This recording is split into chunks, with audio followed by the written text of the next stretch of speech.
yang kita terus bangun begitu sebagai bagian dari cara merawat akal sehat dan idealisme. Dan alhamdulillah di tengah-tengah kita ini telah hadir sebetulnya ini para aktivis yang kemudian bertransformasi menjadi dari aktivis politik menjadi aktivis lingkungan ini. Ya, ada Bang Didin, ada Bang Gideon.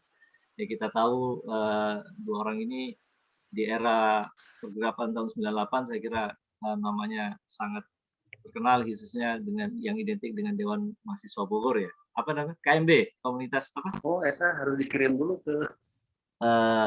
Ya, saya kira kita sudah jelasin lagi. Dan teman-teman sekalian, komunitas Akar ini mungkin bagi yang baru bergabung, baru mengikuti diskusi ini. Jadi komunitas Akar itu adalah diskusi, kelompok diskusi angkringan yang sebetulnya sejak tahun 2007 sudah kita dirikan gagas bersama Bang Karim dengan teman-teman di IPB kebanyakan. Lalu kemudian kita agak vakum kira-kira di setahun 2 tahun setelah itu. Lalu kemudian kita aktifkan kembali di tahun ini dengan nama baru yaitu Akar, Angkringan Bentara Rakyat gitu.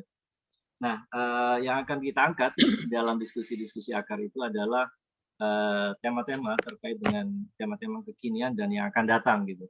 Tema-tema kekinian yang akan datang. Jadilah itu beberapa mahasiswa saya ikut ya, jadilah ya. Iya Bang, iya Bang. Iya Bang, di-share di link yang baru Bang. Iya. Dan nanti teman-teman sekalian hasil diskusi ini atau video dari diskusi ini kita akan upload di YouTube channel di namanya Akar Studio. Itu memang belum terlalu banyak video yang sudah kita lakukan. Kita sudah diskusi, sudah 3 kali diskusi dan ini adalah diskusi yang sudah 2 kali dan ini adalah diskusi yang ketiga. Semoga kita bisa tetap rutin dan bisa tetap istiqomah ya berdiskusi. Sehingga saya kira kita tidak usah berapapun yang hadir partisipannya di dalam diskusi kita kali ini, yang terpenting muatannya dan ide dan gagasannya nanti bisa dinikmati oleh banyak orang melalui media YouTube channel. Jadi memang target kita bukan membentuk sebuah publikasi besar lewat YouTube ini atau lewat webinar ini, tapi ini adalah diskusi masif yang intensif, lalu kemudian nanti boomingnya atau blasting informasinya melalui YouTube channel. Nah, baik, ini sudah di sudah di ini ya, Dinov ya. Halo Dinov, sudah di save ya, direkam ya Nov? Oke, saya kira sudah direkam. Baik, kesempatan pertama saya berikan kesempatan kepada Kang Didin Hasanuddin yang seorang praktisi eco-sociopreneur atau sekaligus sebagai founder dari The Compost Institute. Nah, apa ini The Compost Institute? Beliau banyak bergerak memang di pengolahan limbah, sampah khususnya. Nanti mungkin Kang Didin mohon kiranya memberikan paparan sekitar ya 10 sampai maksimal 12 menit ya, gitu. Lalu nanti akan dilanjutkan oleh Bang Gideon, CEO dari Montres. Itu sebuah startup pengolahan sampah ya, pengolahan limbah yang sekarang sudah mulai naik dan sudah mulai banyak aktivitasnya. Dan kemudian terakhir nanti juga ada Adinda Rifki, ini dulu pernah bikin namanya Ekopedia. Apa itu nanti biar Rifki sendiri yang menjelaskan, dan sekarang beraktivitas di Malang ini. Lalu kemudian terakhir nanti Bang Karim khusus untuk menjelaskan tentang apa itu yang dimaksud dengan komunitas biru ya, komunitas biru. Baik, tanpa memperpanjang waktu, mohon maaf sekali lagi atas kesalahan dari secara teknis tadi. Kami persilakan kepada Bang Didin untuk memberikan paparannya. Berapa menit? 10 menit lah, ya. 10 sampai 15 menit ya. Ya, terima kasih. Terima kasih ini atas kesempatannya nih dengan forum yang saya kira luar biasa karena ada Bung Gideon gitu kan, ada Mas Rifki, ada Bang Karim ini senior saya, guru saya. Dan pada kesempatan pertama ini saya kira ya ini terima kasih ini sudah dibantu bahannya ya. Saya kira yang pertama saya coba ingin mengatakan bahwa bisa dikatakan saya mewakili karena sebagai pendiri ya, mewakili dari jajaran eksekutifnya lembaga ini, TCI ini, karena ada Ibu Direktur Eksekutifnya yang nyusun bahan itu, nyusun bahan PPT saya dengan adik-adik komunitas yang pada kesempatan ini juga beberapa hadir karena ingin mengetahui apa substansi dari diskusi kita sore ini. Jadi TCI ini adalah awalnya adalah sebuah komunitas ya. Tahun 2005 ini awalnya komunitas peduli olah sampah. Waktu itu ada tragedi kemanusiaan yang menelan banyak korban karena tempat pembuangan akhir sampah di Leuwi Gajah, lokasi TPA-nya di Cimahi Selatan, tapi fungsi TPA-nya untuk Bandung Raya, artinya bukan hanya untuk Cimahi, tapi juga untuk Kota Bandung, sebagian Kabupaten Bandung, dan termasuk Cimahi dan Bandung Barat. Nah, mulai saat itu dengan para senior saat itu juga Kang Sonson, ada dari Unpad juga, dari ITB, saya sebagai yang junior juga bergabung. Sehingga pada saat itulah banyak bermunculan para yang peduli ya, termasuk kemudian saya banyak berkiprah dengan gerakan darurat penanganan sampah kota. Dan itu tidak menanggalkan profesi saya di tempat kerja, artinya di ini karena itu adalah kegiatan sosial menyikapi fenomena yang terjadi saat itu 2005. Dan tanggal 21 Februari kejadian di Cimahi itu menjadi dijadikan sebuah momentum oleh Kementerian Lingkungan Hidup dan Kehutanan menjadi Hari Peduli Sampah Nasional. Saya kira semuanya sudah pada tahu 21 Februari itu selalu ada semacam bukan memperingati tapi mungkin mengingatkan terjadi sebuah kejadian luar biasa yang itu karena kelalaian kita terhadap limbah atau buangan sisa dari segala rupa kebutuhan kita yang kita konsumsi tapi rupanya setelah menjadi buangan itu tidak diberikan satu treatment yang baik gitu ya. Sehingga pada saat itu gas metan yang sudah tersimpan lebih dari 15 tahun itu di TPA, tempat pembuangan akhir itu, kemudian tidak mendapatkan saluran yang benar yang mestinya dengan teknologi pemanfaatan metan yang benar, tapi ternyata tidak karena open dumping saat itu, sehingga kemudian terjadi bisa dikatakan ledakan. Mungkin itu istilah kita karena sesungguhnya gas metan itu bisa dimanfaatkan untuk kebutuhan kita sehari-hari, diantaranya untuk memasak. Tapi karena tidak melalui mekanisme yang benar, maka itu kita jadikan, kita istilah jadi ledakan, jadi bencana. Nah, dari situlah barangkali terjadi juga sebuah kesadaran dari para pihak, saat itu termasuk saya, dan akhirnya 2005 banyak berkiprah di luar profesi yang digeluti, itu kemudian mengarah kepada banyak lembaga-lembaga yang muncul, selain juga lembaga yang sudah berdiri sebelumnya.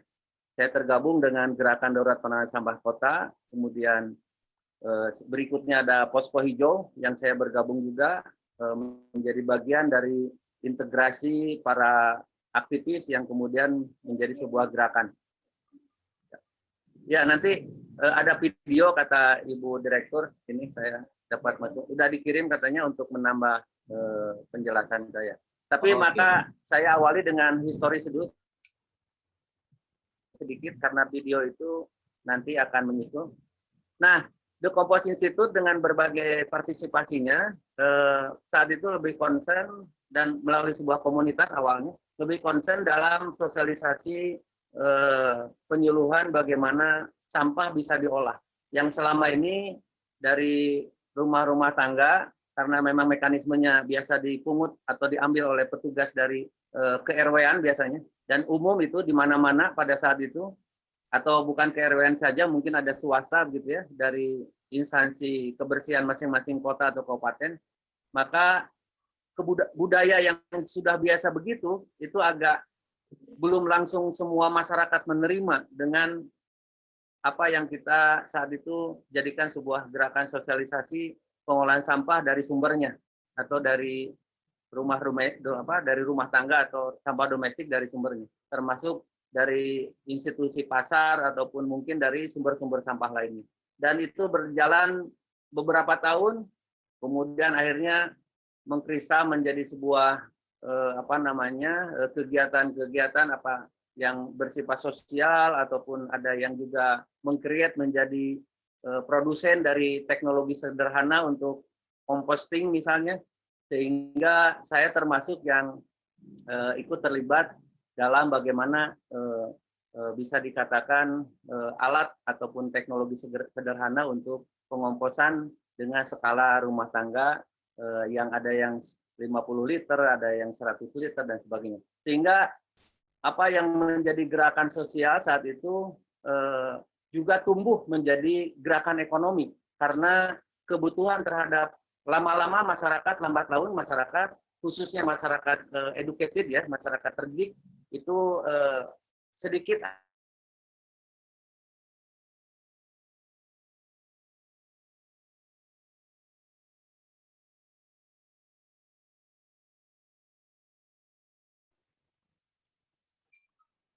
Halo Kang Didin. Halo Kang Didin. Halo Kang. Hilang suaranya. Ini problemnya Kang Didin biasa begini. Suka hilang suaranya. Suka hilang nih problem.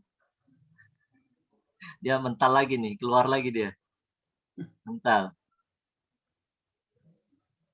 Dia problem sinyal dia, sering kali begitu. Ini di mana sih tempatnya di ini? Bentar, kita tunggu dulu sebentar lagi nih. Kalau nggak ada, ya, nanti kita lanjut. Nah, ini ada, biar saya lanjut ke PPT ini ya. Kenapa? Jadi itu sedikit perjalanan dari barangkali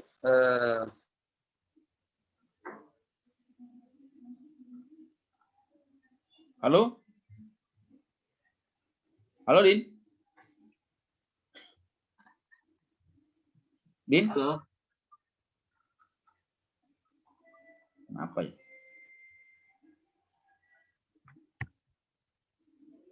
Halo, Din? Nanti Din. Hilang lagi. Hilang itu? Ya, orangnya ada. Ada. Keluar lagi. Dia pakai apa ya? HP apa pakai apa sih? Pakai HP deh.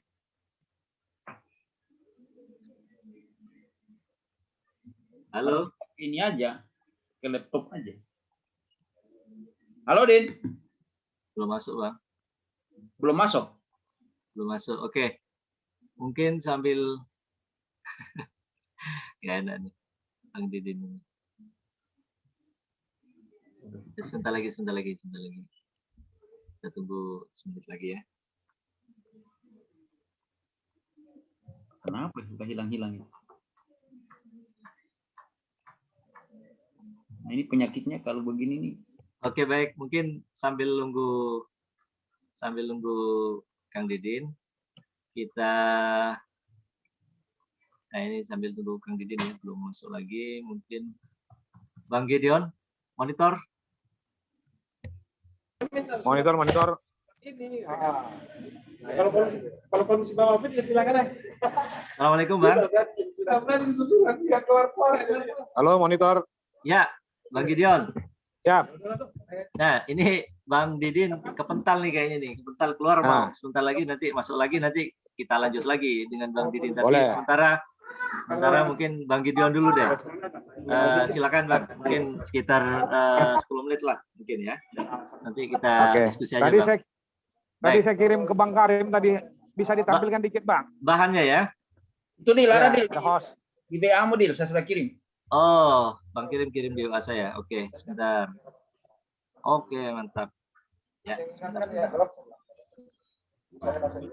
Sambil jalan Bang Gideon sambil ini. Oke, terima kasih. Saya Gideon Wijaya Ketaren. Saya angkatan 30, Fakultas Sosial Ekonomi Peternakan. Dulu di GMKI Bogor. Pernah jadi aktivis 98. Terakhir saya 5 tahun terakhir ini 2 tahun, hampir 2 tahun sama Pak Prengki Sibarani jadi staf khusus di BKPM, dan 3 tahun terakhir di Kementerian Lingkungan Hidup sebagai tenaga ahli menteri. Di akhir 2018 saya resign. Kemudian selama 3-4 bulan saya melakukan riset pribadi terhadap persoalan lingkungan. Saya tertarik mengurus sampah ketika di 2017 saat acara Hari Sampah Nasional di Surabaya. Ada satu statementnya Pak Yusuf Kala yang menarik.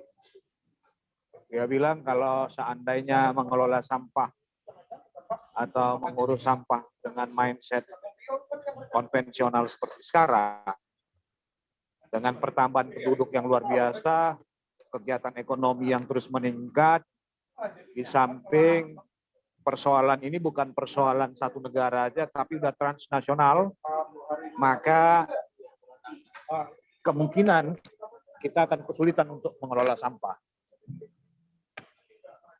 Itulah dasar pemikiran saya untuk bagaimana beraktivitas mengurus sampah. Akhirnya saya membuat satu perusahaan namanya Montras Avatar Indonesia. Saya dirikan di bulan 5 tahun 2019. Tujuannya adalah menjadi tools, alat untuk bisa semua stakeholder atau semua orang yang berkepentingan terhadap lingkungan bersih, kemudian ada circular ekonomi di situ untuk dapat dikolaborasikan. Itulah dasar pemikirannya sehingga saya buat satu platform namanya Montras. Platform ini dalam waktu setahun terakhir baru berjalan ya, 1 tahun terakhir kita sudah berhasil mengumpulkan kira-kira 8 juta botol plastik. Lalu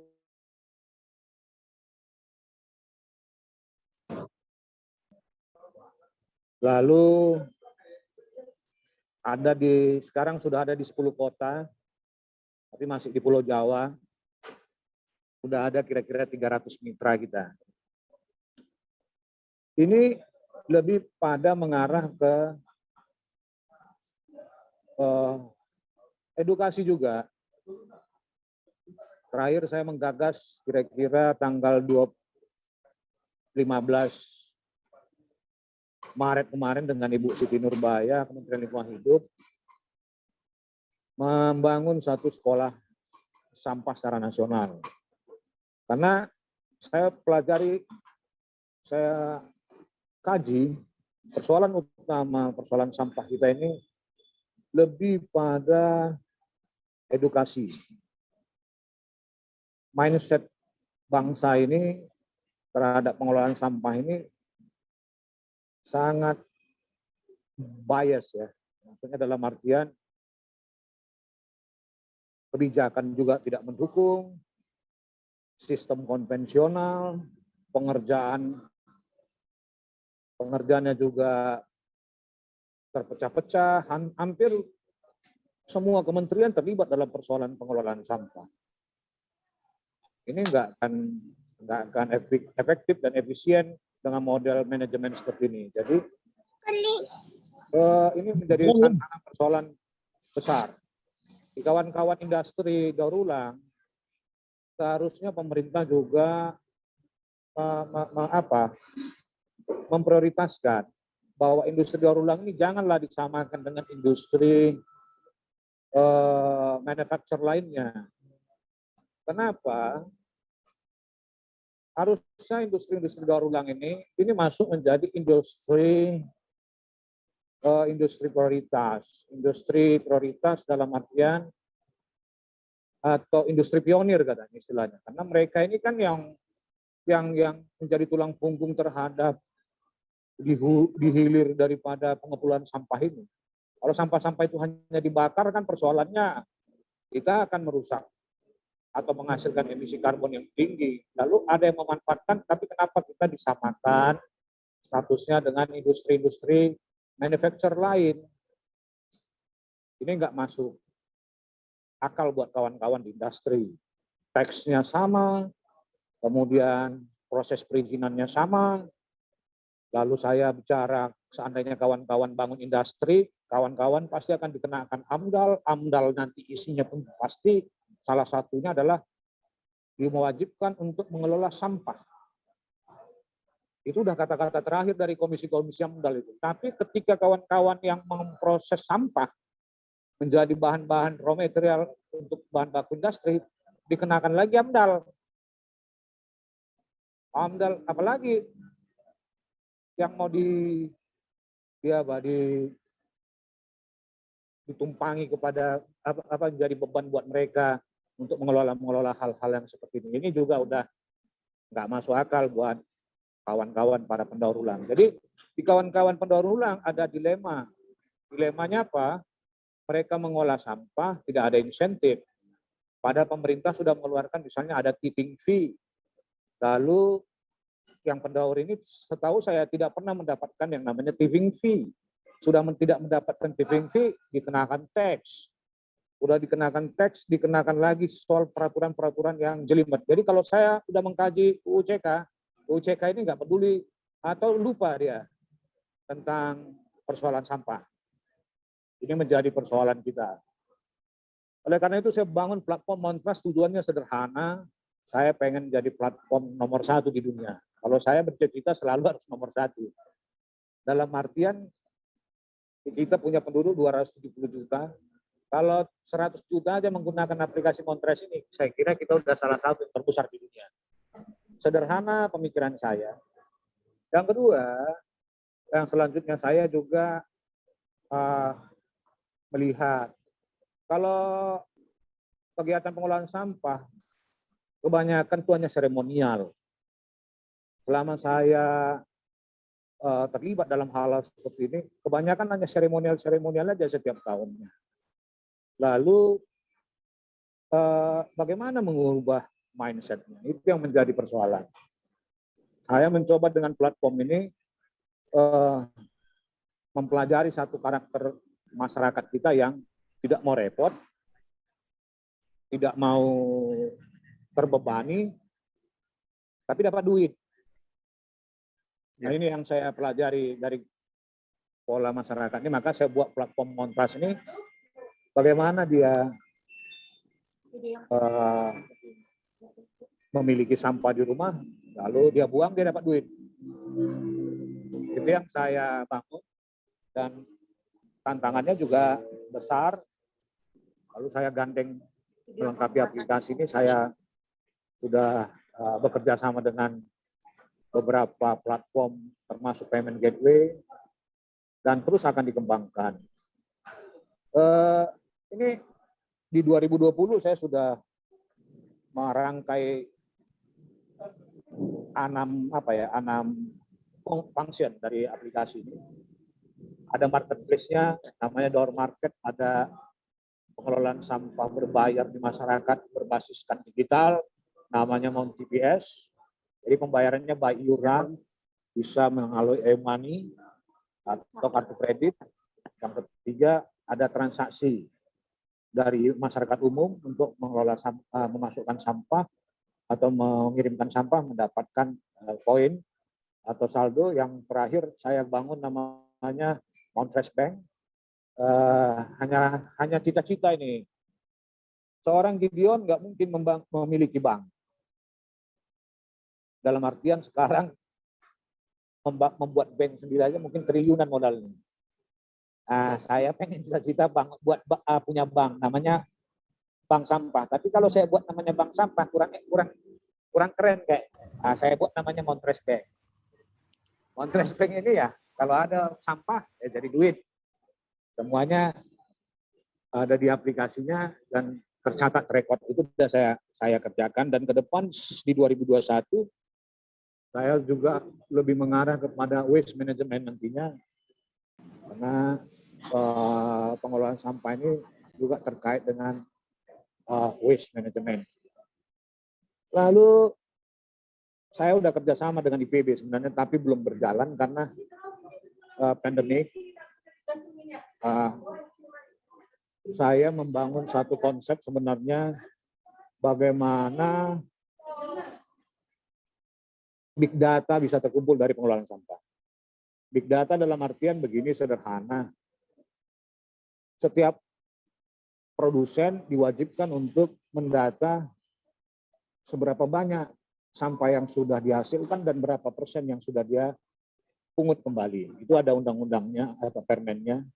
Permen 75 tahun 2018 atau 19 saya lupa. Tapi itu masih dalam proses sosialisasi karena infrastrukturnya belum ada, maka saya mencoba duluan ya untuk membangun infrastrukturnya supaya bisa terdata. Saya bangun namanya Montres Barcode. Jadi mungkin bulan depan atau di awal perkuliahan baru dimulai nanti kalau sudah bisa offline. Sistem ini saya jalankan mungkin di IPB. Jadi kita akan membranding IPB ini menjadi satu kawasan hijau, eko kampus ya. Jadi maksudnya satu universitas yang peduli lingkungan. Maksudnya dalam artian ini adalah semua kantin di IPB Bogor yang di Darmaga atau dimanapun nanti yang kita terapkan, dia harus menerapkan sistem barcode. Sebelum dia menjual minuman atau barang-barang yang berbau plastik, semuanya harus di barcode. Tujuannya apa? Sekarang persoalannya begini, pemulung kita bekerja mengumpulkan sampah, satu hari dia mengumpulkan sampah dengan karung yang besar, itu cuma terkumpul 3 kilo, sudah pernah saya hitung.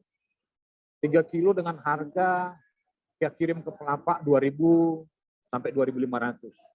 Berarti penghasilan dia cuma di bawah 10.000.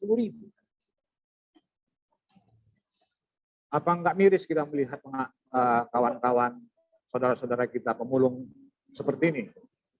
Kehidupan mereka bisa bertahan karena diijon.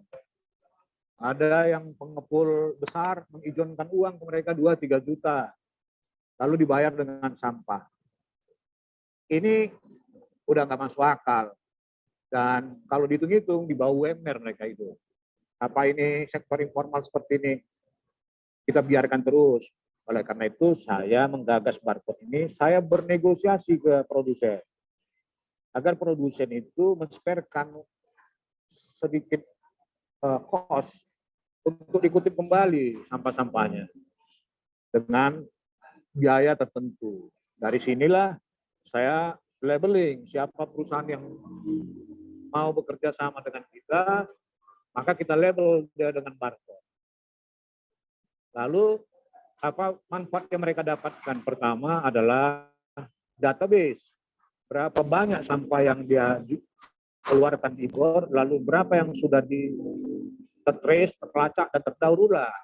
Dengan ada barcode itu, maka itu bisa terdata semuanya. Yang kedua, kita akan branding. Perusahaan-perusahaan mana saja yang peduli terhadap lingkungan di kawasan IPB.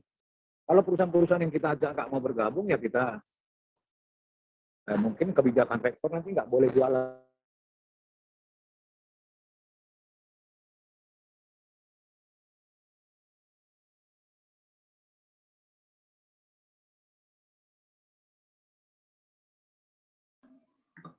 Halo?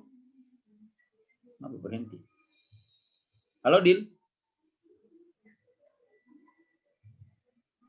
Hilang sinyal ya? Hilang suaranya ya? Iya. Suara Bang Karim jelas. Mantap. Hilang sinyal kayaknya tuh. Hah? Hilang sinyal kayaknya.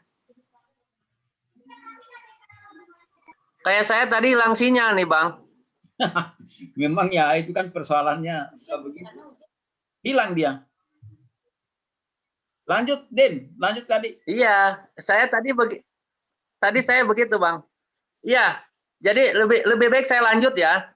Ya. Jadi itu tadi yang saya tadi paparkan itu lebih ke sejarah lah, anggaplah sejarah. Saya tahun 97 akhir atau Kang awal Didin. 98. Bang Didin, Ya. sebentar Ya. ini mungkin Bang Gideon udah Oh, masuk nih. oh, iya, Melanjutkan siap. sebentar biar anu. Oh, siap. Biar Oh ya, sebentar. Biar, sedikit lagi ya. iya Bang, ya Bang. Fenomena berikutnya siap. adalah Lanjut, begini. Ya, biar anu ya. Biar nggak terpotong. Kita orang pertanian. 4 bulan kita menanam padi itu baru panen. Iya. Hasilnya 1 hektar paling 1 hektar 4 sampai 8 ton. Itu udah hebat kali 8 ton sampai 12 ton itu banyak yang bilang gitu. Bukan itu persoalannya. Persoalannya adalah dari 8 ton atau 4 ton per hektar yang kita hasilkan, ya 3 tonnya itu dibuang di tong sampah. Iya. Itu 3 tonnya. Contohnya pergilah ke KFC sana, pergilah ke resto-resto sana. Ya, itu semua makanan, sisa makanan yang dihasilkan Pak Tani itu sana 4 ton itu dibuang itu di tong sampah 1 ton, 2 ton. Lalu untuk apa itu kita yang orang-orang pertanian ini belajar? Saya berpikir begitu. Makanya saya pikir-pikir bagaimana caranya ke depannya semua sampah organik ini jangan hanya dipikirkan untuk menjadi kompos. Tapi bagaimana diolah ini bisa menjadi pakan ternak. Karena itu yang paling tinggi manfaatnya. Nah, itulah pandangan saya Montras ini. Saya terus menggagas itu dan saya membangun pekerjaan ini bukan 1-2 tahun ini akan terjadi. Saya tahu ini akan panjang prosesnya. Mungkin itu dari saya. Terima kasih atas kesempatannya dan bisa dilanjut dengan yang lain. Terima kasih. Terima kasih Bang Gideon. Ini sebetulnya kalau melihat dari dari PowerPoint-nya ini masih panjang nih sebetulnya. Cuma mungkin karena tadi terputus-putus begitu ya. Nanti mungkin dalam diskusi atau mungkin teman-teman nanti kalau berkenan Bang Gideon nggak apa-apa ya, kita share nanti bahannya ini Bang ya. Siap. Oke, nanti biar kita share, terus mungkin jika ada pertanyaan dari teman-teman nanti kita lanjutkan di diskusi. Sebenarnya ada beberapa hal yang ingin saya tanyakan tadi yang menarik. Ya. Nanti mungkin di dalam seri diskusi. Baik, tadi yang terputus dengan Bang Didin, Kang Didin, lanjut Kang, mungkin Kang Didin dulu. Baru Sinyalnya nanti kayaknya terputus lagi nih, Kang Didin. Aduh, ini daerah mana ini rata-rata? Hilang-hilang terus ya? Hilang-hilang terus. Kang Didin? Nggak ada itu, hilang. Hilang lagi. Iya. Mungkin hilang lagi Kang Didin. Nggak ada. Hah? Nggak ada ya? Nggak ada ini, Didin hilang. Dia pakai apa ya? Ini gimana? Di Bandung ini Bang Didin ini. Harusnya Bandung kan nggak mungkin gitu. Iya, tapi mungkin di. Oke, baik. Mungkin sambil lalu sebentar kita tunggu sebentar lagi ya.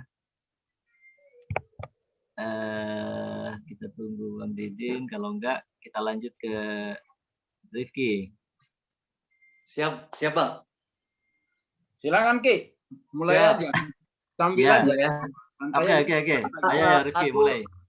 Aku tadi kirim ke WA PPT, mungkin bisa dimunculkan. Anda, mohon maaf. Oh ya, sebentar ya. Jadi bercerita saja sebenarnya kan, ibaratnya pencarian saya untuk bagaimana sih mencari pola-pola atau solusi-solusi terkait dengan penanggulangan permasalahan lingkungan. Nah, yang pertama saya pernah bekerja di salah satu perusahaan di Jakarta dalam entitas namanya Green Hope, di mana isu yang isu yang diangkat terkait dengan pengurangan sampah plastik. Ya, di mana Ini ya, udah ya. oke, siap. Di mana masalah sampah plastik ini kan sudah menjadi masalah nasional. Nah, di situ kemudian perusahaan yang tempat saya bekerja ini membuat inovasi untuk pengurangan sampah plastik. Nah, khususnya terkait dengan sampah kantong plastik, di mana di perusahaan tempat saya bekerja ini membuat inovasi.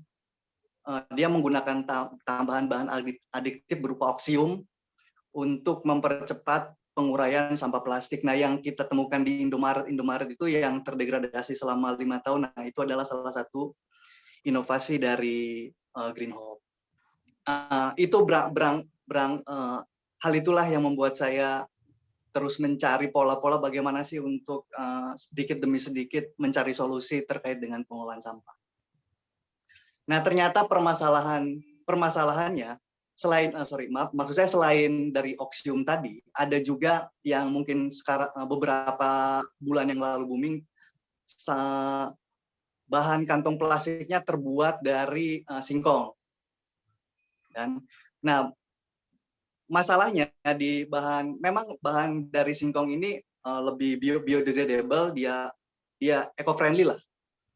Tapi permasalahannya di harganya yang cukup tinggi. Nah, kemudian setelah dari situ saya ketemu istri saya, kemudian menggagas Ekopedia. Nah, ini adalah bentuk pencarian waktu muda sih, pencarian bagaimana kita mengurangi sampah plastik dengan menjual peralatan-peralatan yang seperti sedotan dari bambu, ya kan, dari stainless dan lain sebagainya, yang intinya mengurangi konsumsi sampah plastik atau ya yang sekarang kita kenal dengan sampah sekali pakai, plastik sekali pakai. Nah, dari situlah kita buat seperti Eco Invest dan lain sebagainya. Namun hanya saja Ekopedia sekarang tidak lagi berjalan gitu karena saya memiliki aktivitas lain. Mungkin itu saja, Kanda.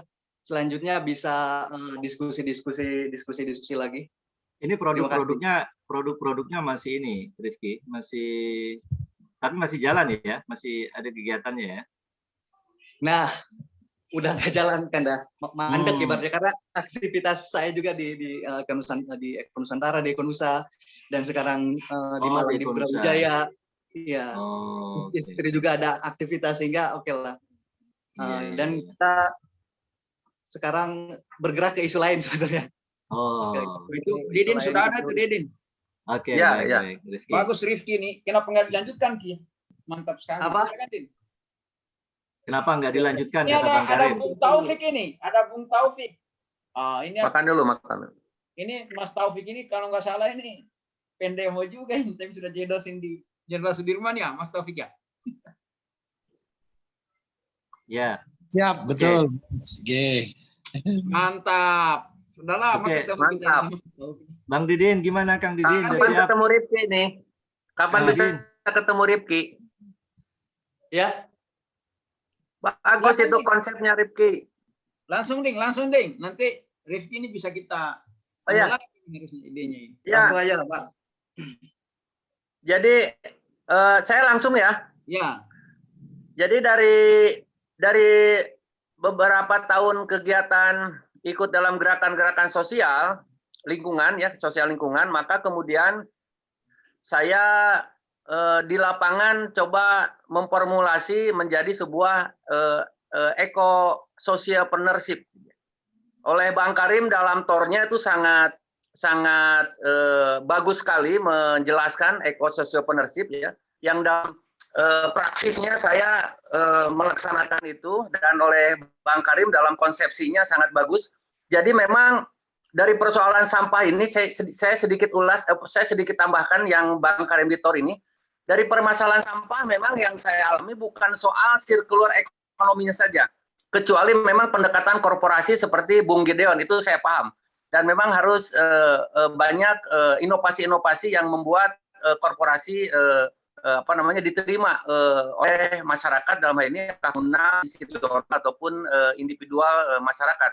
Tapi dalam konteks sosial, sampah ini saya kira sangat masuk pada wilayah menimbulkan kontraksi sosial ketika permasalahan sampah tidak kunjung diberikan solusi, baik itu oleh pemerintah ataupun oleh pihak pegiat ataupun termasuk oleh pihak korporasi. Itu ketika dari satu permasalahan sampah menimbulkan dari masyarakat ke masyarakat lain, itu menimbulkan kontraksi sosial.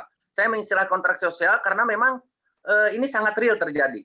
Dan dari situlah kemudian masalah sampah selain ekologis gitu ya, maka saya pikir ini secara sosiologis itu masalah sampah ini sangat berdampak begitu ya. Sehingga ketika kondisi sebaliknya bahwa masalah sampah sudah terselesaikan misalnya di satu kawasan, maka yang terjadi masyarakat nyaman, masyarakat lebih damai, tidak terjadi kontraksi sosial, terjadi harmonisasi, satu sama lain saling merasa hatinya senang bahwa di wilayahnya itu sampahnya tuh diolah atau minimal bersih lah. Dari segi estetika nampak lebih bersih, sehingga terjadilah harmonisasi di antara sosial masyarakat. Maka konsep ekososial partnership ini yang kemudian saya gulirkan terus, itu rupanya masuk pada konsepsi yang oleh Bang Karim, konsep kebahagiaan, indeks kebahagiaan.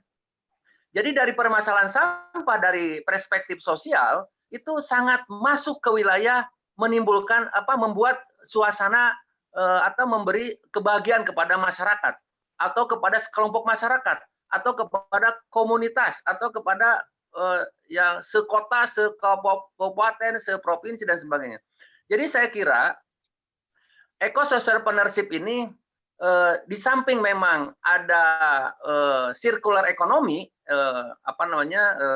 perputaran ekonomi yang diciptakan oleh masyarakat dengan terjadinya misalnya ada bank sampah, kemudian ada produk-produk yang kemudian bisa menjadi produk komersil dari reuse misalnya pemanfaatan ulang dan sebagainya, maka dari sisi sosial itu sangat tepat yang dipaparkan dalam sesi pertama The Growth dan Komunitas Biru yang oleh Bang Karim dipaparkan saat itu. Dan saya kira sejak saat itu saya sangat lebih tercerahkan ya, bahwa ternyata apa yang saya lakukan selama ini tanpa saya mengetahui dengan tidak membuka direktori di Google, saya tidak tahu ada komunitas biru, ada The Growth gitu ya. Terus terang saya harus jujur saya katakan. Tapi ternyata setelah ada korelasi yang sangat korelatif itu antara apa yang saya lakukan dengan konsep The Growth dengan komunitas birunya. Jadi program-program The Compost Institute ini akhirnya banyak sekali di luar pekerjaan saya yang sifatnya profesi formal gitu ya, itu saya banyak menemukan temuan-temuan di lapangan, kemudian saya terapkan. Misalnya contoh, ketika ada komunitas bambu misalnya, maka banyak sekali barang-barang bekas yang sebetulnya itu bisa dimanfaatkan ulang.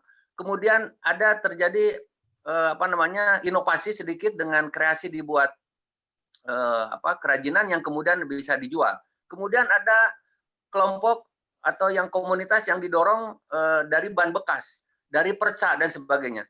Di luar soal adanya siklus ekonomi dari composting ya. Jadi banyak sekali dari temuan-temuan yang pada saat saya penyuluhan atau sosialisasi ataupun saya membuat program sendiri, kemudian di berbagai kelompok masyarakat yang tadinya tidak menyadari bahwa kelompok masyarakatnya itu bisa di-create, bisa di-manage menjadi sebuah komunitas, akhirnya ya alhamdulillah saya sedikit bisa memberi inspirasi kepada siapa yang punya ide di satu wilayah, kemudian akhirnya menjadi komunitas. Maka disitulah The Compost Institute saya merasa bekerja di wilayah mendirikan atau mendorong pendirian komunitas-komunitas yang itu dengan ragam potensi sumber daya lingkungan yang ada.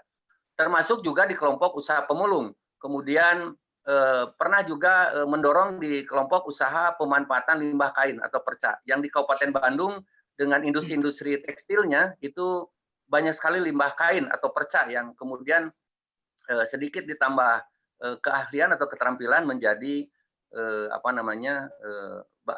produk-produk yang bisa dijual. Jadi termasuk plastik ya, yang nanti ada videonya itu. Saya kebetulan hari ini TC ini sedang sangat concern dengan kelompok milenial. Saya punya filosofi sendiri bahwa kita atau hidup ingin lebih lama, maka berinteraksilah dengan generasi muda atau milenial, sehingga insya Allah usia kita akan jauh lebih panjang. Usia dalam pengertian bukan secara harfiah saja, tapi usia dalam hal ini perjuangan. Perjuangan kita akan dilanjutkan, akan menemukan pelanjut-pelanjut. Disitulah saya hari ini menemukan satu kebahagiaan tersendiri, peduli lingkungan, dan ditambah dengan kesiagaan bencana karena memang banyak sekali instansi-instansi yang meminta kita untuk ini seperti BNPB dan sebagainya. Jadi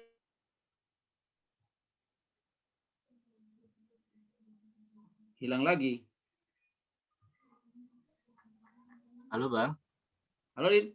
Wah, hilang lagi tuh. Suka hilang Diding itu. Ini sinyalnya Bang kayaknya daerahnya. Gimana dari anunya itu? Oke, ini saya tambahkan sedikit saja dari contoh-contoh pemanfaatan yang sudah dilakukan oleh komunitasnya Kang Didin ini, The Compost Institute, ada pemanfaatan ulang bahan bekas. Ini kelihatannya udah komersil juga ya. Lalu juga ada eco training dan eco trip. Nah, ini menarik juga ini. Ini sebetulnya beliaunya nih yang lebih ini nih kok. Ini mungkin penjelasan ya tentang pelatihan tentang. Halo Bang Didin. Ya. Terus. Tadi sinyalnya ya. Jadi saya harus lebih cepat rupanya ya. Mudah-mudahan sinyal tidak. Ini contoh-contohnya ini aja Bang. Ini contoh-contohnya apa ini Bang? Ini mungkin yang terakhir ya, yang dari pemaparan. Saya selain produk-produk yang saat ini sudah sangat komersial, saya ada khusus tim marketing lah yang dalam hal ini ada segmen-segmen tertentu dari produk hasil reuse ya, yang kemudian dijadikan menjadi sebuah circular ekonomi dari pengolahan satu. Nah, itu hilang lagi itu. Halo, Din? Hilang lagi. Repot ini kalau. Kenapa ya? Repot ini nanti. Dia pakai wifi atau pakai apa ini? HP-nya harus di tempat yang tinggi gitu.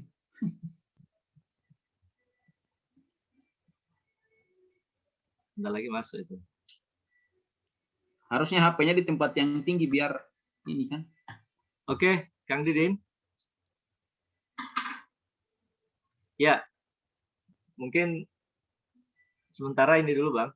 Kita lanjut aja dulu. Tadi yang belum banyak disinggung, ini mungkin untuk memperjelas apa ya tadi yang sudah disampaikan oleh Bang Gideon, itu fokus ke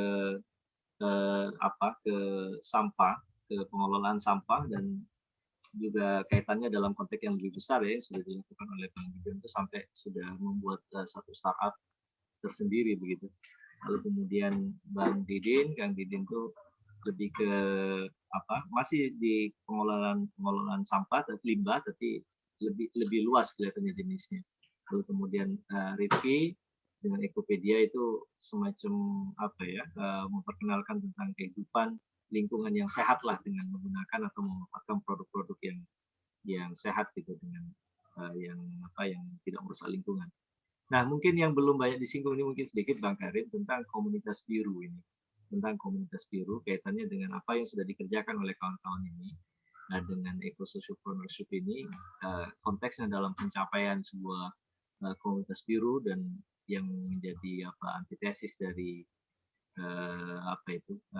ekonomi biru itu kira-kira seperti apa nih Bang? Kaitannya nanti tentu dengan keadilan ekologi atau dengan kelestarian lingkungan gitu ya. Mungkin Bang Karim sedikit mengelaborasi dari paparan ketiga kawan-kawan kita ini. Silakan Bang Karim. Saya sebetulnya singkat aja ya. Jadi dari apa yang dipaparkan oleh Gideon, kemudian Didin sama Rizky tadi, ini ada Bung Taufik juga nih. Bang Taufik ini adalah dulu aktivis 98 juga ini. Beliau ini dosen di Universitas Jenderal Sudirman. Taufik Budi. Satu ini nih dengan Bang Gideon. Ya, ada Begin gitu. Nah, ini nanti mereka suruh komentar juga ya. Ya, okay. Jadi saya hanya ingin mencatat beberapa hal ya. Menarik sebetulnya dari kalau paparan Gideon tadi itu kan walaupun dia bergerak di aspek apa ya, usaha yang sudah bergerak dalam bidang pengolahan daur ulang ini, industri daur ulang, tapi dia ada di situ ada kata tadi ada yang menarik, ada kepemihakan itu loh. Jadi dia kegiatan itu jangan sampai mengorbankan pemulung itu ya. Pemulung ini kan salah satu komunitas masyarakat gitu ya.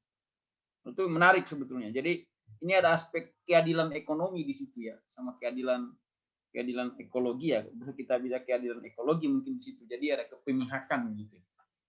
Nah, yang ingin saya mau jelaskan soal komunitas biru ini kan sebetulnya istilah baru yang mencoba membuat antitesis dari yang berkembang selama ini yang disebut dengan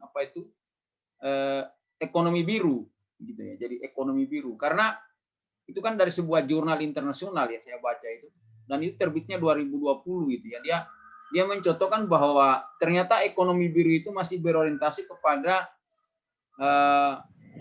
kapitalisme gitu ya. Kapitalisme karena dia mengikuti cara pandang, ini saya sedikit aja kan dia 5 menit lah. Ya. Mengikuti cara pandang teori trickle down effect gitu ya. Jadi efek menetes ke bawah. Jadi dia nanti katakanlah sekarang dibangun infrastruktur apa segala macam, tapi kemudian nanti diharapkan ada menetes ke bawah. Tapi kan dalam praktiknya kadang-kadang trickle down effect yang dipraktikkan sejak zaman Orde Baru dulu ternyata kan tidak juga gitu ya, malah yang muncul konglomerasi. Jadi menurut jurnal itu ya yang saya baca itu From Blue Economy to Blue Communities itu dia bilang harusnya itu dibalik, jadi bukan trickle down effect tapi menjadi trickle up effect gitu. Jadi gerakannya dimulai dari komunitas dulu ya, salah satu bentuknya ya seperti pengolahan sampah ini. Ya, ada yang berbasis komunitas gitu ya. Tapi juga dalam konsep komunitas biru itu ada kolaborasi antara komunitas dan kemudian kalangan privat ya.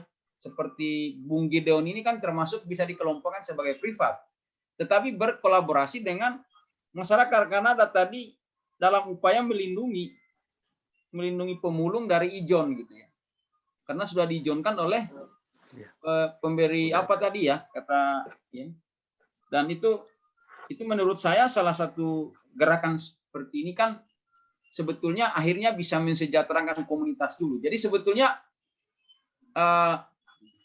bukan trickle down effect ini, tapi menjadi trickle up effect. Jadi dampaknya nanti setelah masyarakat itu sejahtera, yang terjadi adalah pertumbuhan ekonomi itu di belakang. Bukan pertumbuhan yang merata, bukan pertumbuhan yang tinggi, tapi yang merata. Jadi kalau dibalik, kalau trickle down effect itu kan pertumbuhan dulu yang targetnya gitu, nanti kesejahteraan di belakangnya. Kalau ini dibalik, trickle up effect gitu ya. Jadi kesejahteraan dulu, pertumbuhan nanti di belakang gitu. Itu menariknya di situ yang saya baca dari konsep baru yang dikembangkan itu. Karena blue economy itu juga sama, trickle down effect juga itu.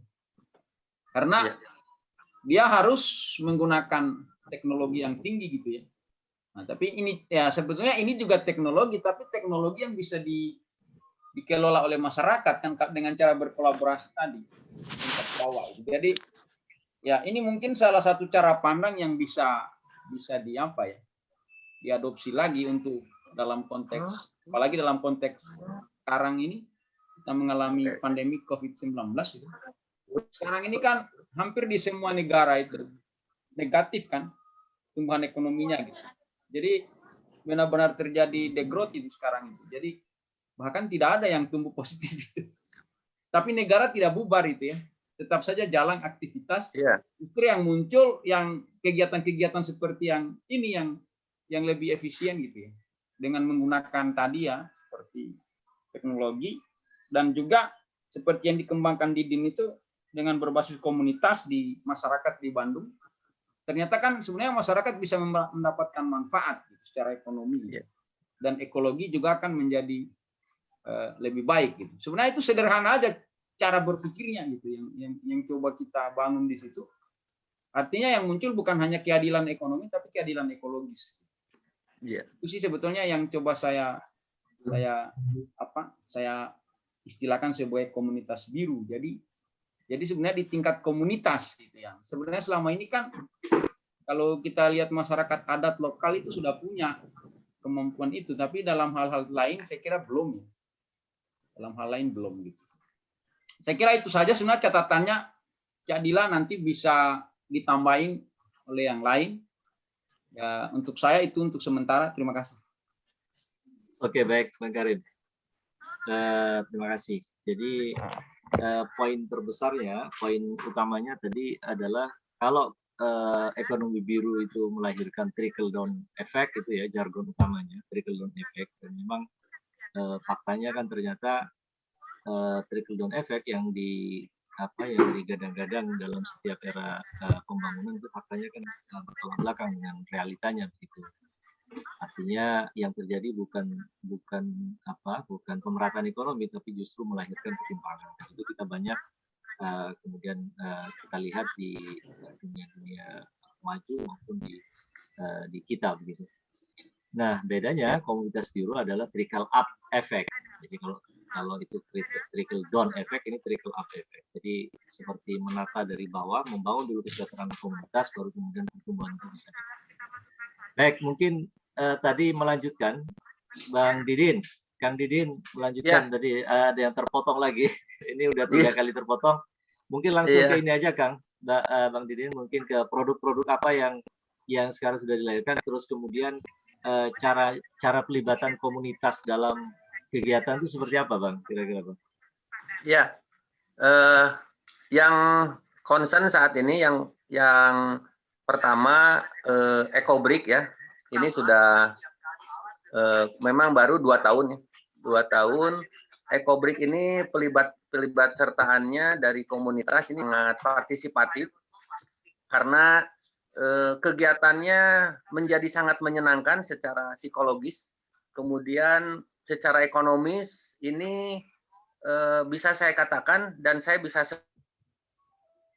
sebut di sini bisa di searching juga banyak yang menjual dari satuan EcoBrick. Memang beragam harganya ya. Ada yang tergantung dari siapa yang menjual lah. EcoBrick itu satu bentuk benda padat yang diisi oleh sampah plastik. Sampah plastik ini memang dipotong-potong, kita masih manual karena komunitas ini milenial ya, masih manual, tidak ada supporting teknologi pencacah. Sebetulnya kalau ada supporting teknologi pencacah mungkin akan jauh lebih cepat untuk memproduksi. Kayak gini ya? Sehingga seperti ini ya. Salah satunya itu adik-adik yang kita latih. Sekarang nih sudah menyebar ya, adik-adik yang sudah bisa membuat, sehingga partisipatif. Dan kita saat ini karena memang ada rencana membuat rumah EcoBrick ini adalah bisa setara dengan pengganti batu bata. Jadi ini akan dijadikan sebagai pengganti batu bata untuk membangun rumah EcoBrick. Sehingga konversi dari satuan harga satu EcoBrick yang setara dengan Rp5.000, ini saat ini kita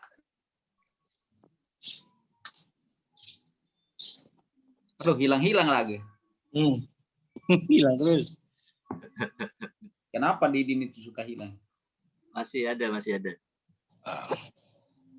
Halo, Kang Didin. Nah, ini baru hilang nih. Dia pakai apa ya?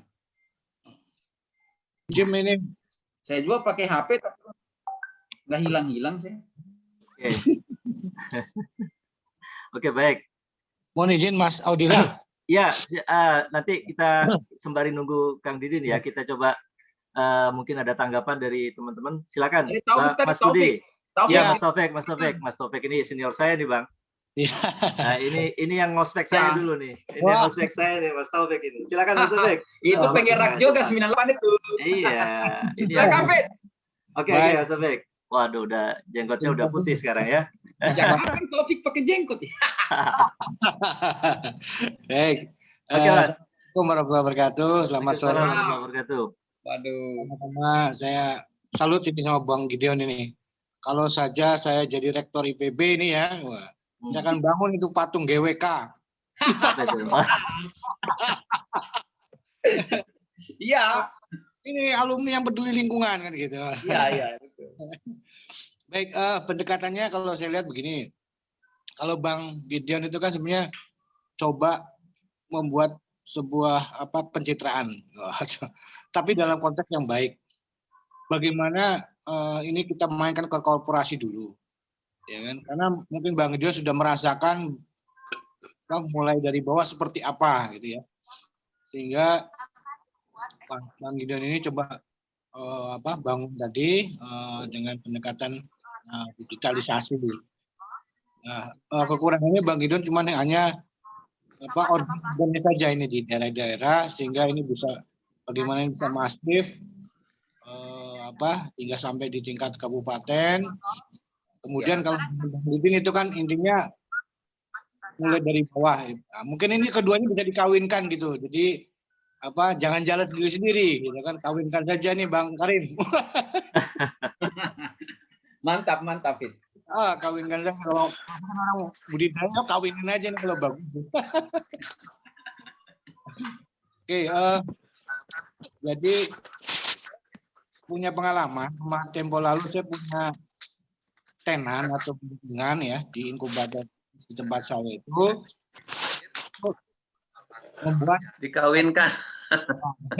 membuat paving block tapi dari sampah plastik itu. Wah, keren juga itu ya. Sudah dilakukan beberapa uji. Sebenarnya itu cukup kuat sih dibandingkan dengan paving block dari pasir itu yang di Magelang atau dari Jogja ya. Dia memang kembali kepada startupnya ini ya, kalau sungguh-sungguh apa tidak itu ya. Nah, Ecobrik juga sama konteksnya dengan memanfaatkan sampah plastik untuk menjadi sebuah barang yang memiliki kegunaan lain kan gitu. Nah, beberapa yang di ITB juga membuat sama seperti kalau Ecobrik itu ya. Saya lupa namanya. Nanti saya bisa share di salah satu grup alumni itu. Nah, kemudian juga kebetulan saya juga ini saya mengundang beberapa teman dari teknik sipil di Unsur. Sama itu juga sudah mulai membangun beberapa bangunan ya seperti Ecobrik tadi. Saya nggak kurang begitu hafal kriteria plastiknya seperti apa, berapa campurannya itu orang tahu lah gitu ya. Nah, mungkin juga nanti Mas Didin ini bisa jadi startup sekalian gitu ya. Itu menurut saya peluang yang bagus untuk didorong ya Ecobriknya ini ya. Nah, nanti bisa lewat Bang Karim itu di Trilogi kan ada inkubator bisnis. Nah, maksud Bang Karim itu nggak apa-apa. Ya, mungkin itu dari saya Bang Karim dan teman-teman. Terima kasih. Terima kasih Mas Taufik. Iya, halo. Iya, tadi Bang Taufik udah menjelaskan banyak pengalamannya juga yang sudah beliau lakukan baik di Solo maupun sebelumnya. Dan saya kira Jadilah. Iya, ayo lanjut lagi. Aduh, faktor sinyal terus. Ini Jadi faktor sinyal nih Cadila. Iya. Langsung deh. Mohon maaf. Monggo, lanjut. Ya, jadi produk komunitas ini dari berbagai komunitas, yang dari komunitas milenial itu Ecobrik ya. sekalipun ada harga tapi kita tidak jual karena mau ngebangun rumah ekobrik, setidaknya itu mengurangi biaya untuk pembelian bata. Tapi kalau sudah selesai rumah ekobrik, rencana adik-adik komunitas milenial ini yang dipimpin oleh Ibu Rani sebagai Direktur Eksekutif sekaligus Direkturnya TCI, ini akan dijual seharga kurang lebih setara dengan Rp5.000 satu ekobrik ya, yang ukurannya 600 ml mineral bekas kemasan ya, mineral kemasan. Ada yang 1.500 ml itu harganya beda lagi. Ada bekas air jam-jam itu lebih besar lagi. Itu Direktur TCI itu dihargakan Rp50.000. Jadi ada circular ekonomi dari kegiatan komunitas milenial ini yang notabene ini memang masih baru 2 tahunan lah kurang lebih. Nah, produk yang lainnya adalah ban bekas ya. Ban bekas ini dijadikan sebagai tempat duduk dan meja, sehingga ada satu set dan ada yang satuan. Yang satu set itu memang masih di bawah 1 juta ya, kurang sedikit. Jadi sudah menjadikan sebuah produk komersil ketika proses sudah sampai kepada finish ya, sudah selesai. Jadi berangkat dari pemanfaatan ulang barang bekas ini, saya kira pada akhirnya menjadi nilai ekonomi selain juga secara ekologi dan sosial. Jadi saya kira saya agak terbata-bata karena jadinya promosi ini, Cak Dila, sehingga mekanisme yang kita lakukan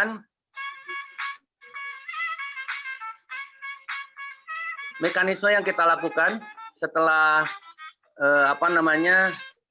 anggap saja barang bekas atau sudah jadi produk jadi ini, maka dilakukanlah pemasaran oleh Derani Jaya Production ya. Jadi kita bersinergi dengan sebuah usaha yang punya segmen pasar, yang sudah punya market ini, sehingga dalam proses pemasaran saya kira dari sebuah komunitas ada yang bisa langsung ke komunitas dan juga melalui sebuah mekanisme bisnis murni.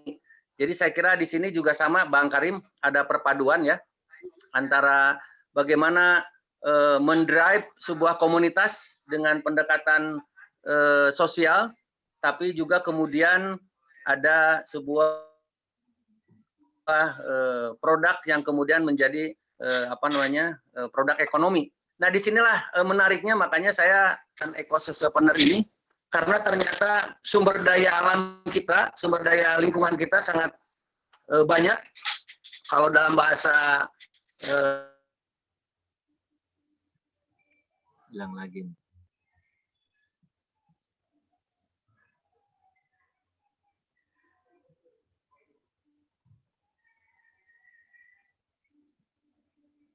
Hilang lagi.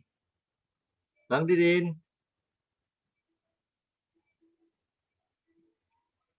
Oke. Kita ini aja mungkin dulu sembari hilang lagi nih Bang Didin. Keluar lagi. Oke, baik. Teman-teman sekalian, waduh ada Bang Haris juga ini. Haris Maraden. Teman-teman sekalian, Bang Karim, halo. Saya kira Cak Dila, Oh ya, itu aja dulu ya. Produk yang lainnya saya kira termasuk saya punya produk composting juga, alatnya juga, edukasinya juga. Saya kira saya tidak bisa menjelaskan semua karena ada kendala teknis, teknologis ini, mohon maaf, sinyal selalu timbul tenggelam. Itu aja dulu Cak Dila ya dari saya. Okay. Saya masih standby ya. Terima kasih. Oke, kayaknya harus ini nih. Harus cari anten yang lebih tinggi kayaknya nih, sehingga sinyalnya nggak putus-putus ini. Dilanjut. Ini menarik masalahnya, kalau informasinya terpotong-potong jadi nanti. Jadi nggak sampai pesannya, Bang. Nah, yang menarik tadi dari yang disampaikan oleh Kang Didin itu pelibatan milenial ya, pelibatan Halo, Cadila. anak muda. Ya bang, ya bang. Halo, ya, yang menarik kan pelibatan anak-anak muda tuh. Tadi saya lihat ada usia sekolah ya, mereka dari sejak dini sudah diajarkan tentang pengelolaan sampah gitu. Lalu kemudian mengemas sampah bukan hanya menjadi bencana atau bukan menjadi persoalan, tapi kemudian sampah dirubah menjadi sesuatu yang berharga begitu. Nah ini satu pelajaran yang sangat berharga saya kira untuk adik-adik kita. Baik, mungkin yang lain yang ingin menyampaikan sesuatu. Saya tadi tertarik juga, tadi mungkin ada yang belum selesai Bang Gideon menyampaikan sedikit tentang tong sampah IoT itu, mungkin bisa dijelaskan Bang Gideon, apa itu tong sampah IoT itu?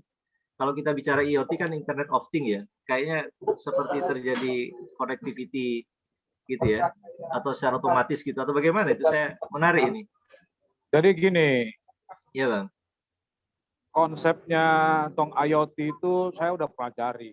Jadi namanya smart bin istilahnya di luar negeri sana. Jadi kalau di banyak kita beredar di WhatsApp itu kan banyak yang model kayak vending mesin ATM begitu. Dimasukkan botol lalu dapat saldonya kan begitu. Lalu saya melihat situasi ekonomi sekarang.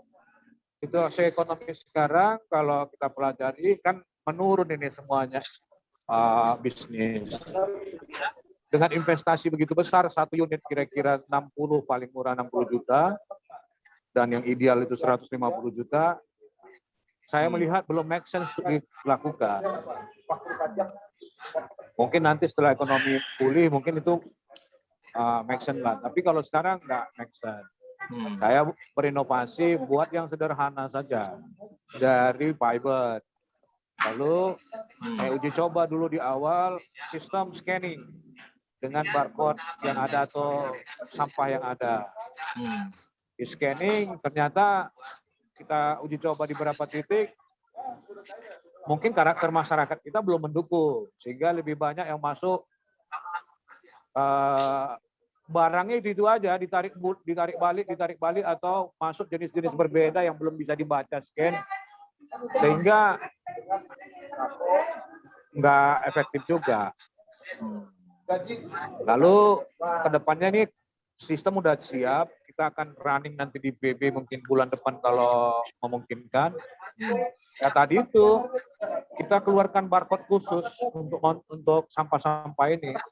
Jadi ada dua skema. Skema pertama produsen yang mengeluarkan dana untuk penarikan kembali, atau skema kedua masyarakat yang peduli terhadap sampah. Saya sudah survei ada sekitar 17-23% rakyat Indonesia ini peduli persoalan sampah ini.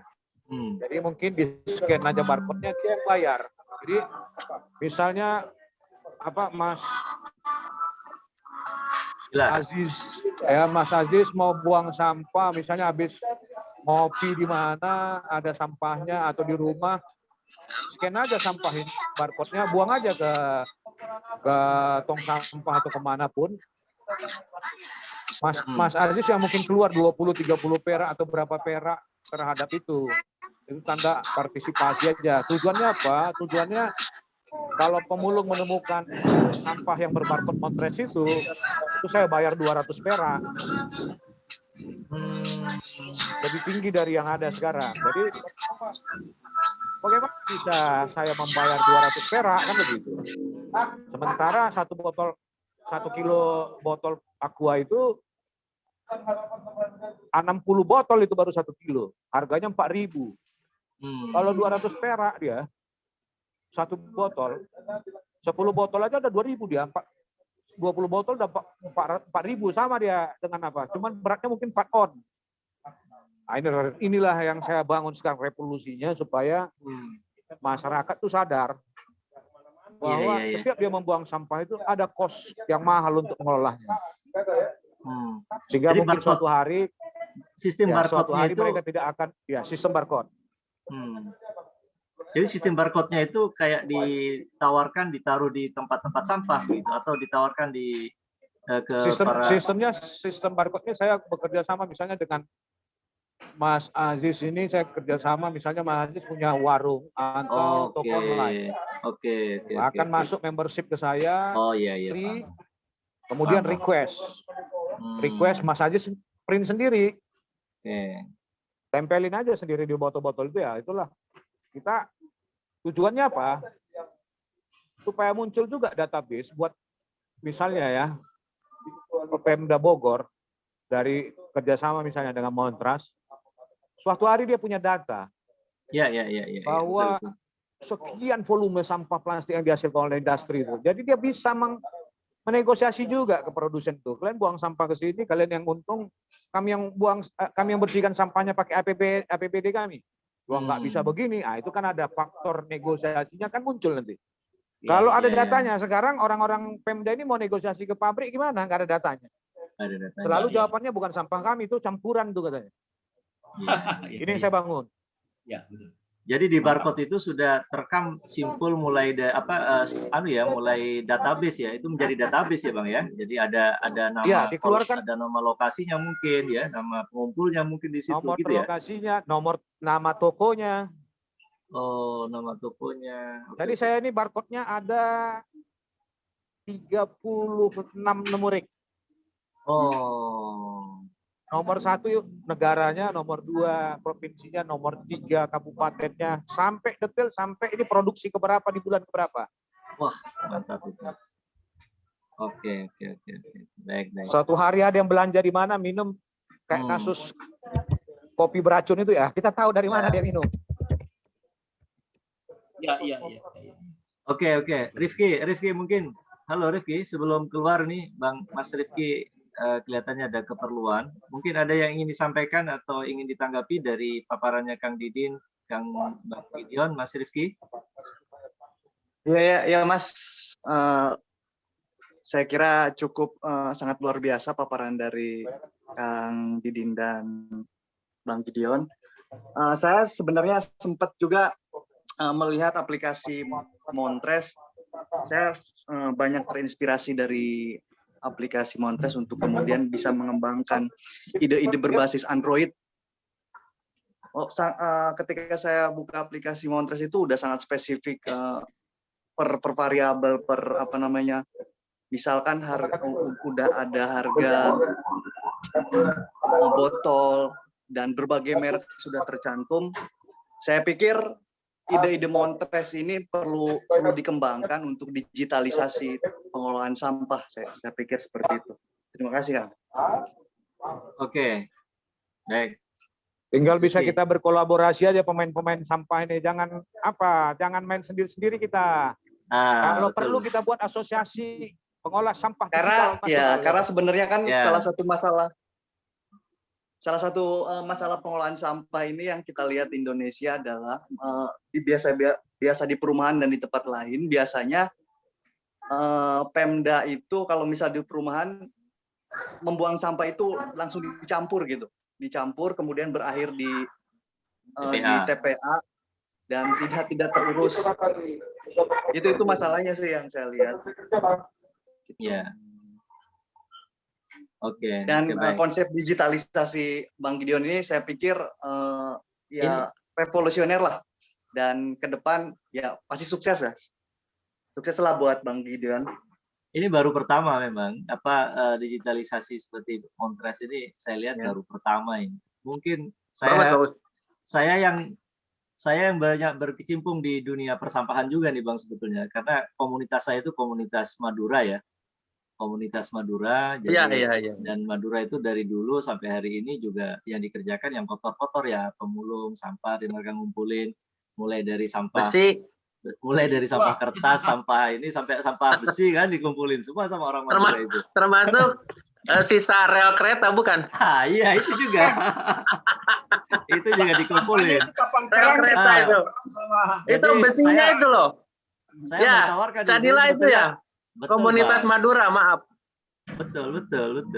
Tapi kalau komunitas Madura itu nggak main yang kecil-kecil, Bang. Yang skrup kecil tuh nggak main. Dia mainnya yang itu kapal perang.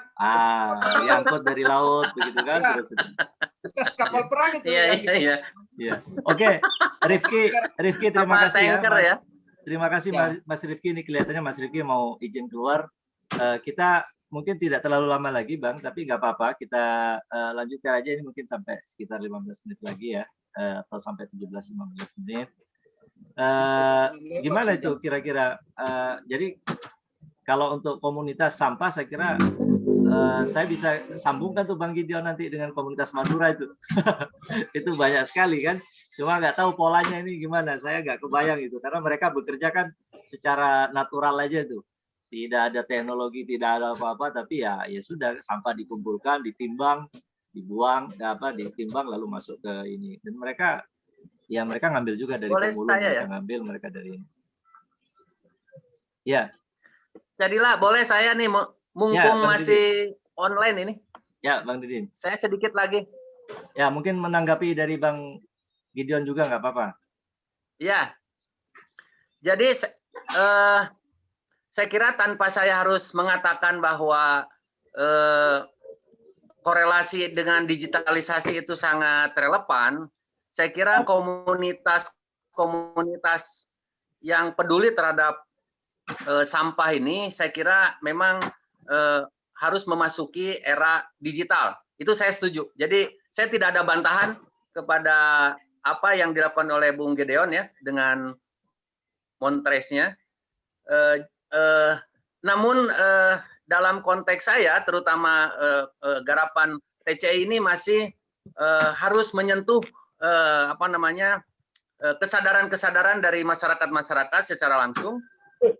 Namun mungkin ke depan tidak ada salahnya saya kira kita berkolaborasi karena hari ini masyarakat level manapun sudah sangat mengenal namanya teknologi digital.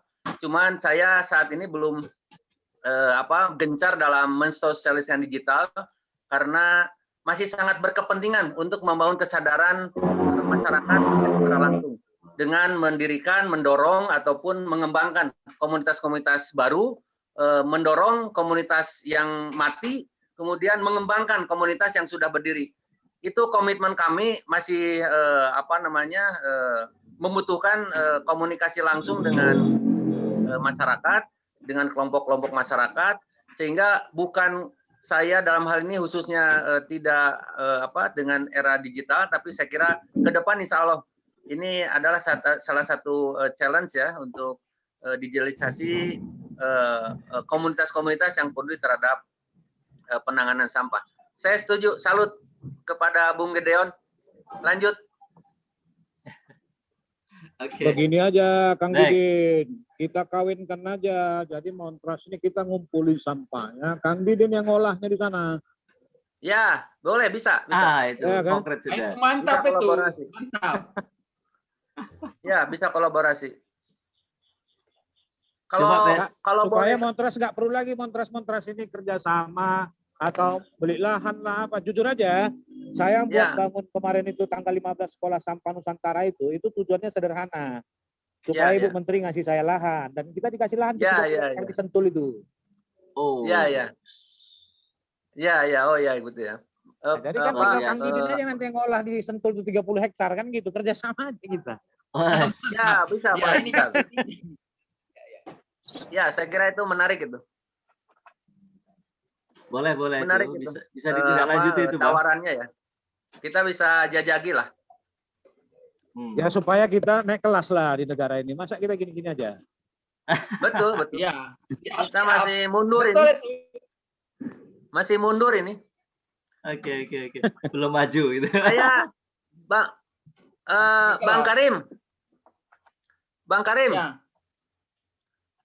Jadi saya kira korelasi komunitas biru dihubungkan dengan bagaimana pertumbuhan ekonomi ya. Ini kalau boleh saya memberi satu statement ya. Ini tinggal soal skala ini dari sumber daya lingkungan khususnya persampahan. Jadi kalau boleh saya meskipun data mungkin Bung Gideon mungkin punya ya data. Saya kebetulan tidak terlampau banyak menyimpan data ini. Jadi saya kira tinggal skala ini. Untuk menumbuhkan komunitas dengan skala ekonomi yang lebih besar, itu yang akan mempengaruhi signifikannya komunitas biru dalam mendorong trickle up effect. Karena skala kecil ini saya kira hari ini sudah mulai pada level skala kecil ini sudah mulai banyak ini pelaku-pelaku komunitas yang dengan hari ini yang sangat viral memang konsep circular economy. Jadi sebetulnya sama saja, circular economy, kemudian pemberdayaan ekonomi komunitas, saya kira itu sama saja. Karena dalam prakteknya insting manusia itu pasti akan menuju kepada sesuatu dikerjakan mendapatkan sesuatu. Itu insting kita manusia ya. Artinya komunitas juga ketika awalnya sosial, lama-lama itu ketika sudah jadi produk ya menjadi rupiah. Itu motif itu saya kira di luar soal ada teologi ya. Di luar soal ada keyakinan bahwa ada pahala, ada nanti dibalas oleh Tuhan, nanti menjadi sebuah kebaikan. Itu di luar soal itu. Kang Didit. Kita berbicara circular ekonomi ya. Kang Didit. Ya. Dengan udah melakukan kegiatan begini sejak lama, lah saya baru turun kira-kira 2 tahun lah. Ya. Ini kebetulan tiba-tiba tertarik dan terlibat pula ini misalnya Bang Karim, Ya. Taufik ya kan. Mereka ini kan orang-orang hebat dalam membuat opini di negara ini. Ya, Maksud saya, kenapa nggak kita suruh? Kenapa nggak kita minta orang-orang ini yang hebat-hebat ini membangun opini ini? Ini harus ada Badan Nasional Penanggulangan Sampah. Setuju. Kenapa? Saya catatan Kenapa? Nggak bisa kita selesaikan persoalan sampah ini kalau kita semuanya parsial. Itu baru daratan ya, belum lautan ya. Itu Bung. Ya, itu baru daratan, belum lautan. Belum Jadi kalau ngeri-ngeri lagi. misalnya gini, si Jokowi kan membubarkan banyak lembaga-lembaga negara itu yang nggak penting-penting. Tapi kalau sampah ini kan, mau sampai kapan juga Jokowi hidup ini? Persoalannya sama terus. Iya. Berarti butuh urgent. Kita pernah bikin Bung Gideon. Kita pernah dengan saudara siapa itu? Yon. Itu kita pernah bikin semacam petisi ya. Butuhnya Badan Nasional Penanggulangan Sampah (BNPS). Memang agak jadi terhenti ini gerakan itu. Saya kira kalau Bung Gideon punya pemikiran yang sama, saya kira kita teruskan. Ya, Badan Nasional Penanggulangan Sampah. Kan? Oh, udah berapa juta orang dicucinya otak ini dengan opini-opini mereka di media, ya kan? Iya. Saya kira itu karena itu harus terus diopinikan. Siap. Sebuah badan. Kita mainkan. Iya.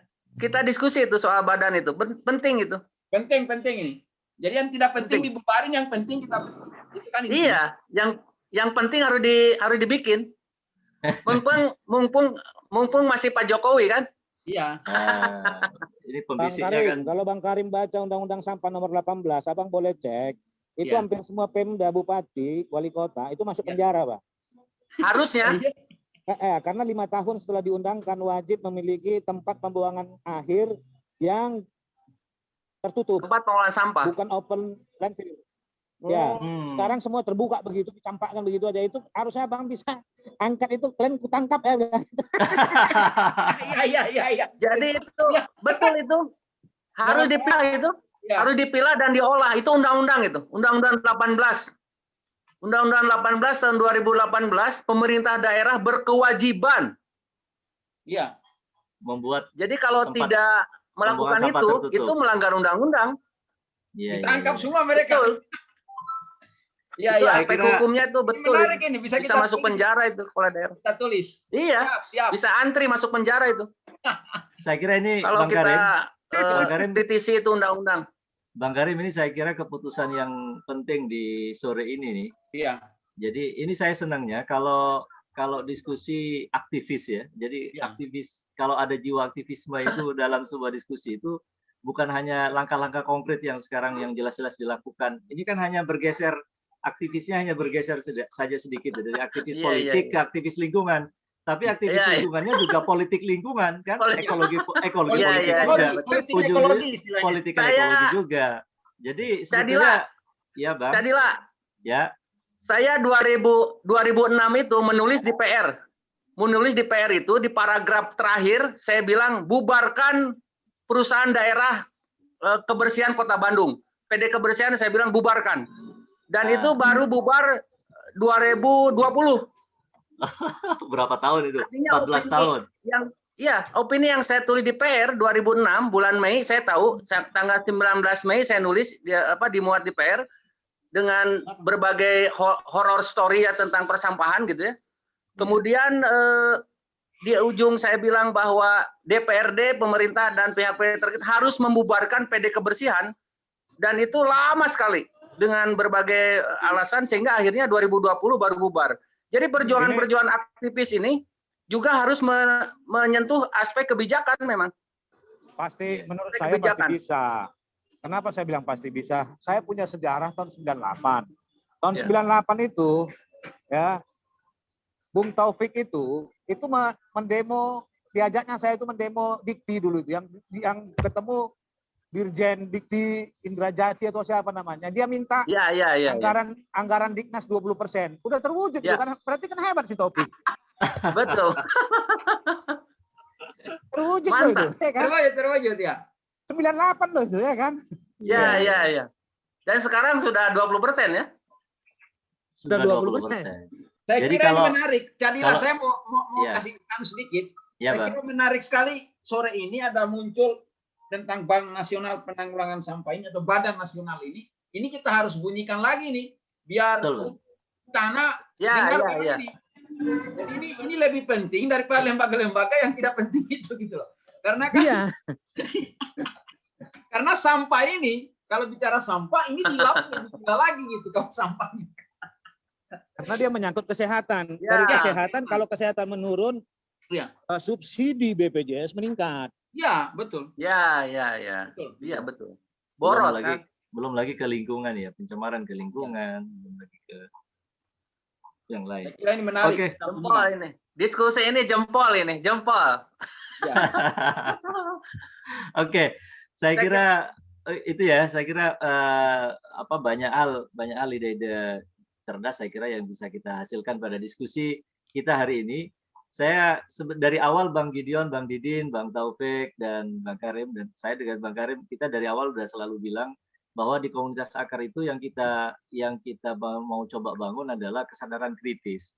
Sehingga bagi kami tidak terlalu penting berapa yang hadir dalam diskusi ini, karena nanti setelah ini kita akan edit lagi ini video, lalu kemudian kita sebarkan. Jadi lewat video YouTube channel gitu ya, lewat channel YouTube. Gitu.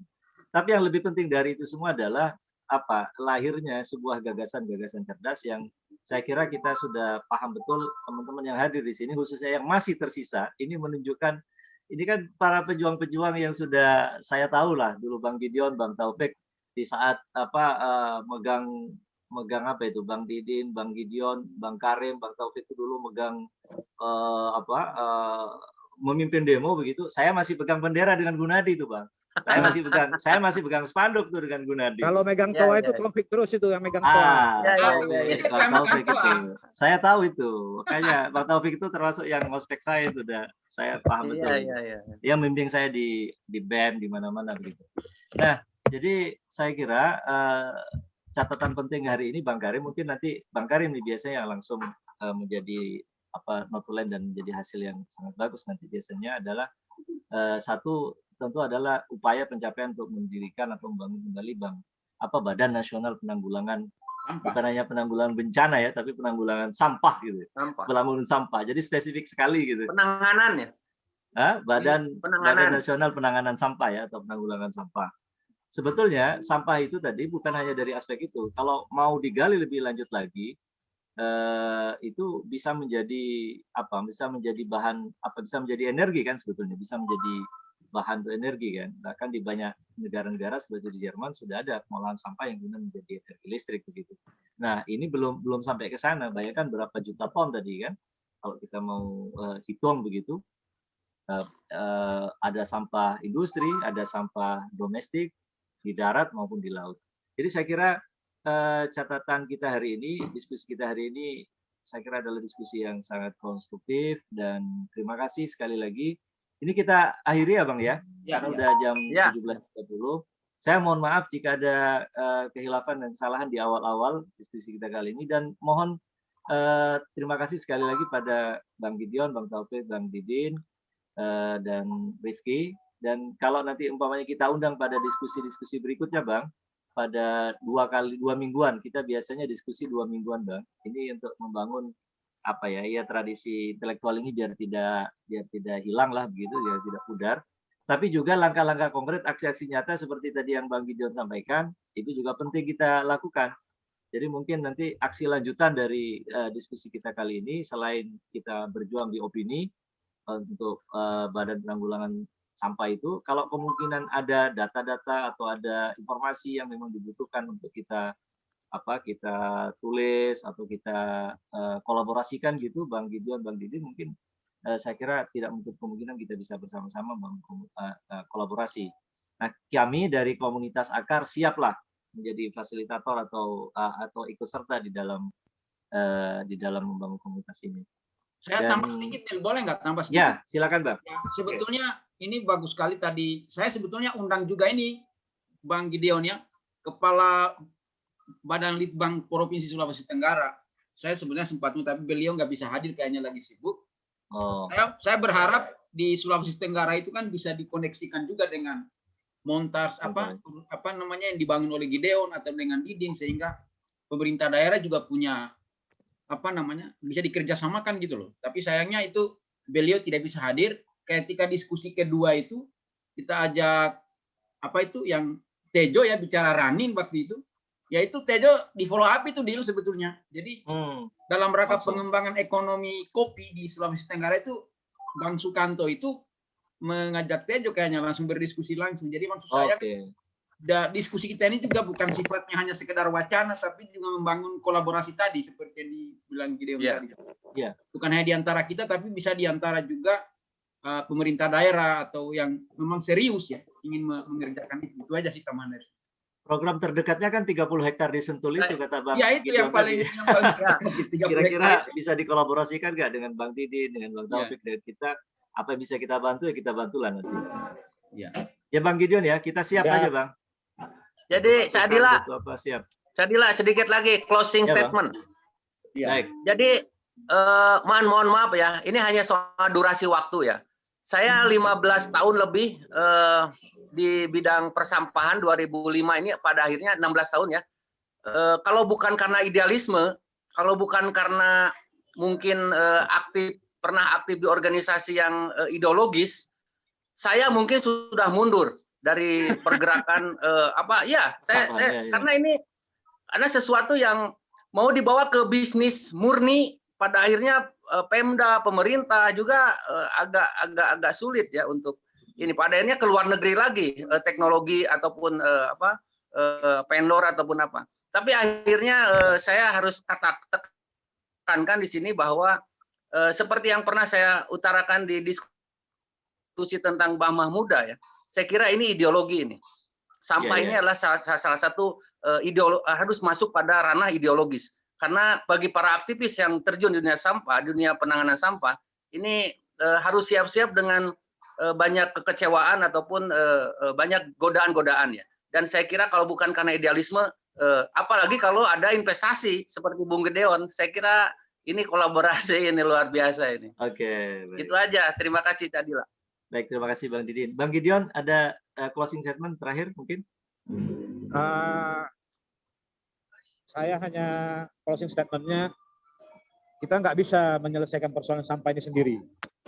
Ya. Bisa. Jadi kita harus memang berkolaborasi dan semua strategi ini harus kita rangkai secara bersama-sama.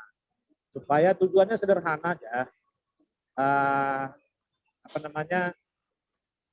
Ekonomi masyarakat tumbuh. Yang kedua, dan yang paling penting, lingkungan kita bersih. Itu aja. Terima kasih.